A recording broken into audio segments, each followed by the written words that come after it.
Потем е возбудена. Таа е една од децата во градинка за семејства со ниски примања во Стафорд, Вирџинија. Денес тие избираат подароци донирани преку програмата Toys for Tots или играчки за дечиња, што ги донесе американските маринци. Мајката на Отум, Алена Хое, го цени тоа, зашто парите едва и стигнуваат за потребите. Не ја прави среќна, а тоа многу ми значи.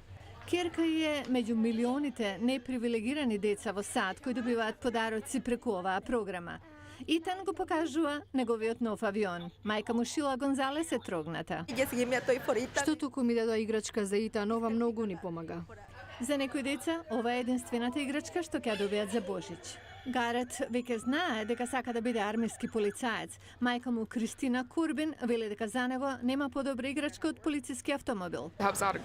Ова ни помага зашто тоа ќе биде веројатно големиот подарок за него.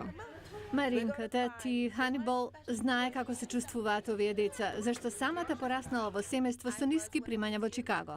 Јас бев еден од нив од натрешноста, мајка ми се трудеше, но немаше голем Божик за мене. Неколку недели пред Божич, кутии како овие се поставуваат во деловни згради каде луѓето ставаат играчки, нови и незавиткани. Донациите се носат во магазинот каде ги земаат цркви или други организации да ги дистрибуираат во нивните заедници. Маринците заедно со други волонтери помагаат во сортирањето на играчките во магазините, но и при самиот чин на давање на играчките, за и овие деца да го почувствуваат духот на Божич.